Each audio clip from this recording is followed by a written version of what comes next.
everybody, welcome to Reading with Mr. White. Today's book is very, very exciting. It is called There's a Snake in My School and it is by David Walliams with amazing illustrations by Tony Ross.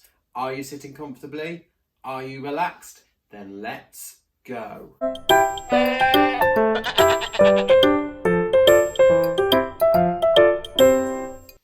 Mr. Bright had told all the children in his class it was Bring Your Pet to School Day.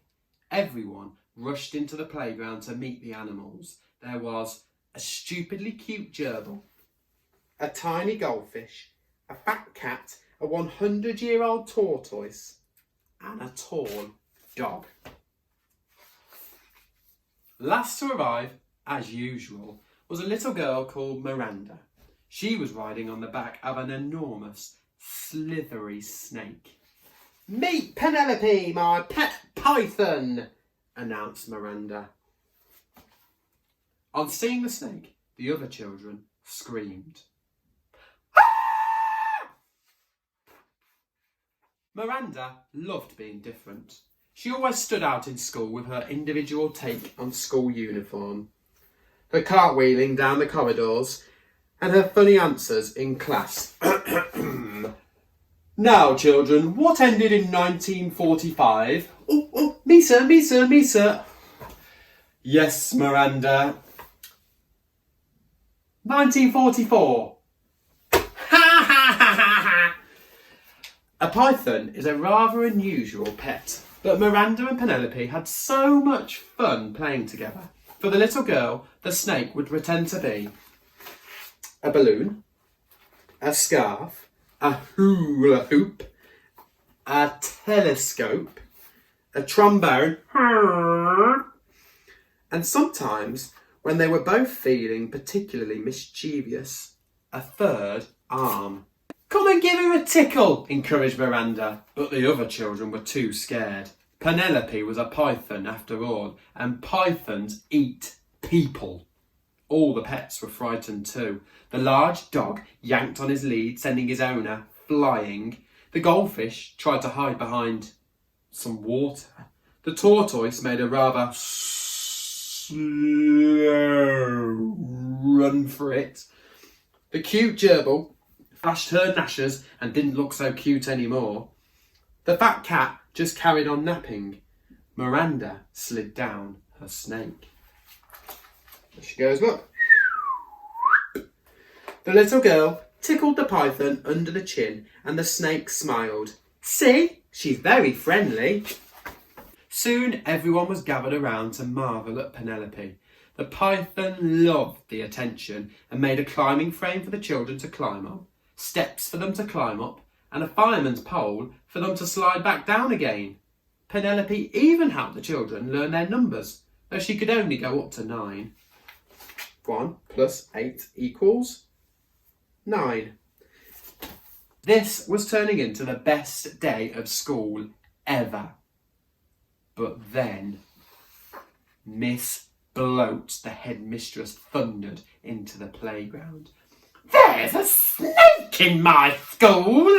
she shouted. Miss Bloat didn't like animals much, or children. It's Bring Your Pet to School Day," spluttered Mr. Bright. "And Penelope's my pet," said Miranda. "Miranda, I should have known you would have to be different. A snake is not a pet, it's a menace," snapped Miss Bloat. "Mr. Bright, all these filthy beasts are confiscated." All the girls and boys shouted, "No!" as the headmistress stuffed their pets into the lost property cupboard, except for Penelope the snake. Miss Bloat had other ideas for her. "This disgusting thing is coming with me," bellowed the headmistress, and with that she dragged the poor python along the corridor to her office. "Where are you going to put Penelope?" asked Miranda. "In the bin." "No!" Miss Bloat crammed the snake into her bin and slammed the lid shut. Then she plonked herself down on top so that the python couldn't escape. The bin rattled and rattled, but Penelope was trapped. "Oh, a snake in my school indeed! Get back to your lessons!" Downstairs in the classroom, tears rolled down Miranda's cheeks. All the children were sad to have had their pets taken away, but no one was sadder than Miranda. The little girl feared she would never see Penelope again. At the end of the day, Miranda dashed upstairs to Miss Bloat's office to try to make her change her mind. There was no answer. So slowly, Miranda pushed open the door, only to see Penelope sitting in the headmistress's chair. Miranda ran towards her pet and gave her a humongous hug. Miss Bloat was nowhere to be seen, so the girl grabbed the key on the desk, ran to the lost property cupboard as fast as she could and unlocked it. The animals were overjoyed to be set free. Then Miranda and all the pets slid down Penelope's back into the playground. Whoosh! Hooray! The children shouted.